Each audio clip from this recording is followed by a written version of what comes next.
पर सॼी सिंध जी पाण तकदीर मटाए सघूं था सिर्फ़ु ऐं सिर्फ़ु 300 मां। अस्सलाम वालेकुम दोस्तों, सदा हुसैन अब्बासी और उम्मीद तव्हां सभु ख़ैरियत सां हूंदा। 2-3 मिंट पहिरीं दोस्त आहे मुंहिंजो अदा बाक़िर अली मिर्ज़त हुन हिकिड़ी मूंखे नंढी नॉलेज मोकिली, मूं सिर्फ़ु तव्हां दोस्तनि सां वंड कयां। हुन लिखियो आहे त अदा सिंध हिन वक़्तु 6 डिवीज़न्स 30 ज़िलनि ऐं 138 तालुकनि में विरहायल आहे। हाणे तव्हां सम्झी सघो था 30 ज़िला, ठीकु आहे, 30 डिस्ट्रिक्ट्स। हाणे जेकॾहिं तव्हांखे ख़बर आहे त सिंध में जेकॾहिं 300 माण्हू गॾु थियनि,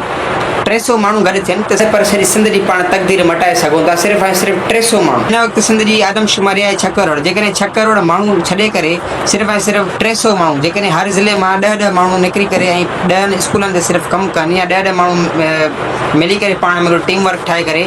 ऐं 10 स्कूल्स में वञी करे डेली 10 स्कूल्स में वञनि, हिकिड़े माण्हू हिकिड़ो स्कूल अलॻि मथां हुजे या हिकिड़े माण्हू जे मथां 5 स्कूल हुजनि, जेकॾहिं सरकारी स्कूलनि में वञी करे हू या इंस्पेक्शन कनि, उहो मुआइनो कनि ऐं हुन खां वञी करे सवाल कनि त बाबा तव्हांजा टीचर्स किथे आहिनि ऐं टीचर्स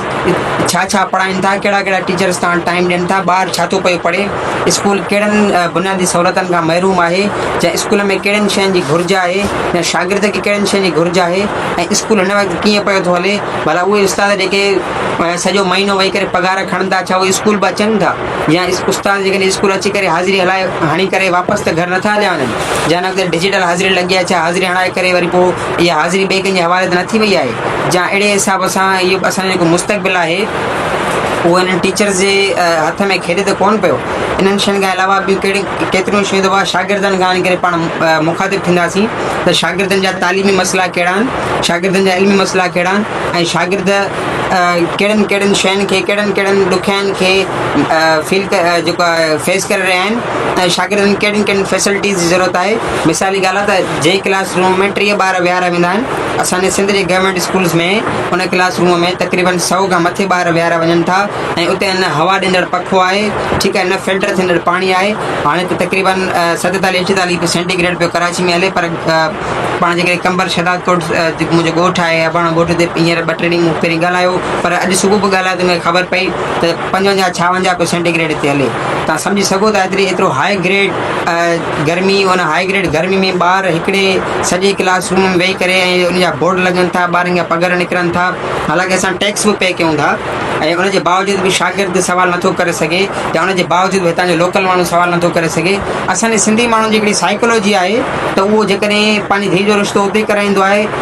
जेको माण्हू सरकारी नौकिरी करे। असां चवंदा आहियूं, सिंधी माण्हू चवंदा बाबा सरकारी नौकिरी भली, छो जो उहा पटे वारी हुजे, पर असांजे माण्हुनि खे इहा ख़बर कोन्हे त सरकारी नौकिरी सां गॾोगॾु सरकारी तालीम खे एक्सेप्ट करणु घुरिजे। सरकारी नौकिरी रुॻो कम जी कोन्हे, पर सरकारी नौकिरी सां गॾोगॾु तव्हां सरकारी तालीम खे बि जेको आहे क़बूलु कयो। जेका सरकारी नौकिरी असांजी जेकॾहिं सिर्फ़ु असांजी ज़िंदगी सुठी गुज़ारे सघे थी, पर सरकारी तालीम बि असांजे शऊर में वाधारे में असांजे हिननि शऊर खे वधाए सघे थी। ठीकु आहे, पाण हिननि में टैक्स पे कयूं था, सरकारी इदारनि खे पाण टैक्स ॾियूं था, त उहे सरकारी इदारा असांजे टैक्स मां पिया था हलनि। सरकारी इदारो कहिड़ो बि हुजे,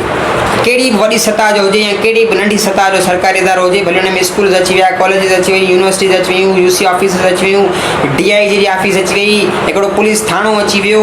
ठीकु आहे, उन खां पोइ CM हाउस थी वियो। जेके बि सरकारी इदारा आहिनि, जेके बि गवर्नमेंट जे अंडर में अचनि था, उहे सभु तव्हांजी असांजे ॾिनल रुपए मां रुपए टैक्स मां था पिया हलनि। तव्हांखे ख़बर आहे त तव्हां हिकिड़े ॾींहं लाइ केतिरी टैक्स था पिया ॾियो।